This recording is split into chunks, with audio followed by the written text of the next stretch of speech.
بسم اللہ الرحمن الرحیم صلی اللہ علیہ حبیبہ محمد وآلہ وسلم۔ پچھلے دنوں لبیک اسلام کانفرنس کی کامیابی کچھ لوگوں کو ہضم نہ ہوئی اور اپنا غیظ و غضب نکالنے کے لیے معاذ اللہ ایسے کلمات لکھے کہ جو شریف آدمی کبھی بول نہیں سکتا۔ انتہائی دکھ ہوا کہ چلو دشمنی اور نفرت اور ضد تو ہمارے ساتھ ہے، لیکن اتنے علماء کرام، اتنے پیران عظام، اور وہ پیران عظام کہ جن کے در سے فیض چلتا چلتا بھکی شریف تک پہنچا، وہ حضرات بھی سٹیج پر بیٹھے ہوئے تھے، تو ان کے بارے میں بھی یہ لکھا کہ معاذ اللہ یہ سب ولد الحرام بیٹھے ہیں۔ اور یہ لکھنے والا کون تھا؟ یہ کوئی ناہنجار راشد عرفانی۔ یہ بھی عجیب معاملہ ہے کہ حضرت پیر سید جلال الدین شاہ صاحب کی نسبت بھی ان لوگوں کو نصیب نہیں ہے، چہ جائے کہ حضرت پیر سید جلال الدین شاہ صاحب کا فیضان ان بدبختوں کو نصیب ہو۔ ان کی اپنی ہی ایک نسبت ہے عرفانی، اور مجھے کچھ لوگوں نے جب توجہ دلائی تو اسی وقت میں نے کہا کہ یہ تو ظاہر ہے کہ پیر کا ہی فیضان نظر آتا ہے مریدوں کے اندر، جب پیر کی اتنی بڑی ڈکشنری ہے جو صبح سے شام تک گالیوں کی چل سکتی ہے، تو مریدوں کو بھی بالآخر گالیوں کے سوا کیا ملنا ہے؟ کل اناء یترشح بما فیہ، ہر برتن میں وہی ہوتا ہے جو کچھ باہر وہ نگل رہا ہوتا ہے۔ ان بیچاروں کے پاس گالیوں اور گانوں اور مجروں کے سوا کچھ نہیں ہے۔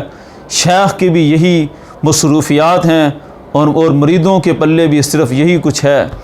یہاں صرف علماء کرام کی جو اتنی سخت توہین کی گئی، شعار اسلام کا اتنا مذاق اڑایا گیا کہ اسلام کے نام کو بدل کر معاذ اللہ ولد الحرام لکھا گیا، تو یہ اسلام کی اتنی بڑی اس نے توہین کی ہے۔ صرف اتنا بیان کروں گا کہ حضرت امام اعظم ابو حنیفہ علیہ رحمہ کی ایک دفعہ مجلس لگی ہوئی تھی اور بڑے علماء کرام بیٹھے تھے، امام ابو یوسف اور امام محمد، حضرت داؤد طائی، بڑے مشائخ کرام کی وہ مجلس ہوتی تھی۔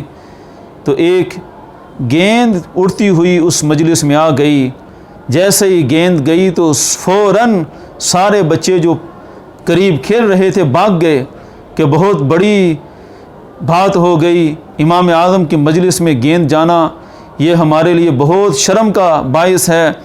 لیکن ایک بچہ بڑا دوڑتا ہوا بے دھڑک مجلس میں گیا اور گیند اٹھا کر باہر لے آیا اور بڑے فخر سے کہنے لگا کہ دیکھو میں لے آیا ہوں۔ حضرت امام اعظم ابو حنیفہ علیہ رحمہ نے اس پر اتنا تبصرہ فرمایا کہ اس بچے کی اصل میں خرابی نظر آتی ہے۔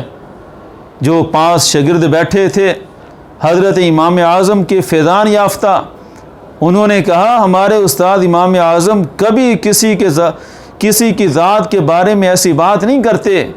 اگر آج امام اعظم نے ایسی بات کہی ہے تو یقیناً کوئی ایسا مسئلہ ہوگا۔ بالآخر شاگردوں نے تحقیق کرتے حقیقت کو پا لیا، اور جیسا امام اعظم نے کہا تھا بچے کا نسب ویسا ہی نکلا۔ تو یہ امام صاحب نے دلیل یہی پیش کی تھی کہ جو بچہ علماء کرام کی مجلس کی ذرا پرواہ نہیں کرتا، علماء کرام کی توہین پر دلیر ہے، ایسا بچہ کبھی حلال کا نہیں ہو سکتا۔